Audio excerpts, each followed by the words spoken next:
안녕하세요. 김상철 목사입니다. 오늘 로마서 1장 20절 말씀을 통해 하나님이 계시냐는 질문이라는 제목으로 새벽 묵상을 하도록 하겠습니다. 제가 본문을 읽겠습니다. 창세로부터 그의 보이지 아니하는 것들 곧 그의 영원하신 능력과 신성이 그가 만드신 만물에 분명히 보여 알려졌나니 그러므로 그들이 핑계하지 못할지니라. 아멘. 오늘 새벽 묵상은 우리 교회에서 질문이 가장 많은 지훈이가 저를 찾아온 것으로 설정해서 전하도록 하겠습니다. 아니나 다를까 주일에도 지훈이는 질문을 계속 해왔습니다. 자, 어느 날 지훈이가 저를 찾아왔습니다. 얼굴에는 조심스러움과 진지함이 동시에 묻어 있었습니다. 지훈이는 오랫동안 마음속에 품고 있던 질문을 꺼내기 위해서 상당한 용기를 낸 듯 보였습니다. 잠시 머뭇거리던 지훈이는 하나님이 정말 계신지 잘 모르겠다고 저에게 말했습니다. 누군가 직접 본 적도 없는데 어떻게 하나님의 존재를 믿을 수 있느냐는 그 질문이었습니다. 지훈이의 말 속에는 반항이나 부정이 있는 게 아니고 다만 속고 싶지 않다는 그의 정직한 마음과 진지한 고민이 담겨 있었습니다. 저는 질문을 듣는 순간 많은 사람들이 신앙의 문 앞에서 멈추게 되는 바로 그 자리에 지훈이도 서 있다는 생각이 들었습니다.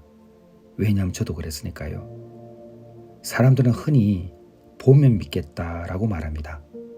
그러나 그런 말은 하나님을 우리가 일상에서 접하는 사물이나 대상과 같은 그 방식으로 이해하려 할 때 나오는 말입니다. 그래서 저는 지훈이에게 하나님이 어떤 분이신지를 먼저 생각해 볼 필요가 있다고 말했습니다. 하나님은 우리가 눈으로 확인할 수 있는 대상이 아니고 전혀 다른 방식으로 인식되는 분이기 때문이라고 말해 주었습니다. 그런데 지훈이는 여전히 확신이 서지 않는 표정으로 제 말을 듣고 있는 것을 알게 되었습니다.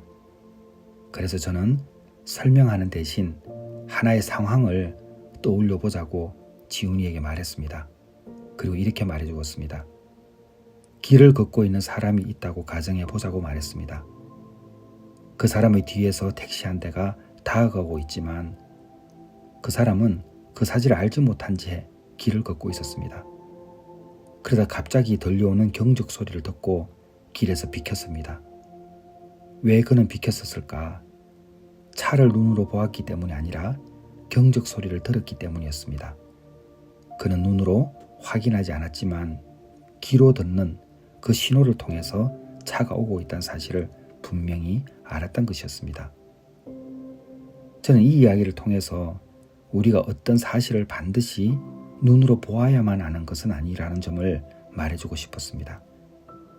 우리는 귀로 소리를 듣고 코로 냄새를 맡고 피부로 온기를 느끼고 혀로 맛을 분별합니다.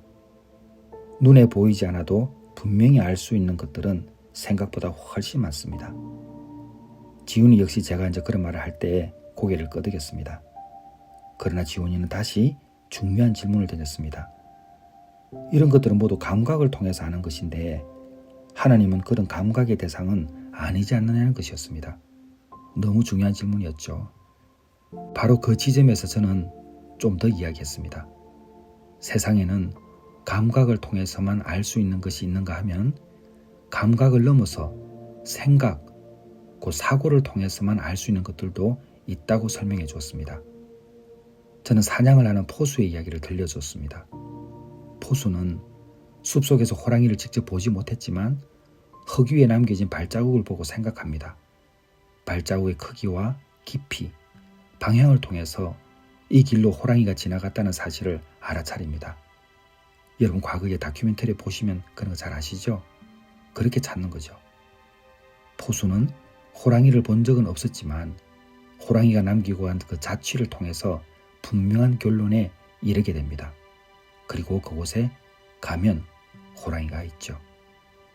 저는 지훈이에게 하나님을 이해하는 방식도 이와 똑같다고 말했습니다. 하나님은 감각으로 붙잡히는 분이 절대 아니고 사고로, 생각으로 충분히 인식되는 분입니다. 우리는 하나님을 직접 보지는 못했지만 하나님께서 만들어 놓으신 이 우주의 질서, 구조, 생명의 정교함, 단 한 사람도 같은 DNA가 아니잖아요. 그리고 생명의 목적, 그리고 인간 내면에 자리한 양심, 그런 의미에 대한 갈망, 이런 모든 것을 통해서 하나님이 계심을 충분히 생각해 볼 수 있죠. 흙 위의 발자국을 보고 그것이 호랑이의 것인지 다른 짐승의 것인지를 분별할 수 있듯이 남겨진 자취를 통해서 이 모든 세상에 남겨진 자취를 말합니다. 창조주 하나님이 계심을 추론하는 것은 결코 무리한 일이 아니라고 말해 주었습니다. 지훈이는 모든 의무를 해결하고 돌아가지는 않았습니다. 그러나 분명한 변화가 있죠. 질문의 방향이 보았느냐에서 생각해 볼 수 있느냐로 옮겨졌던 것입니다.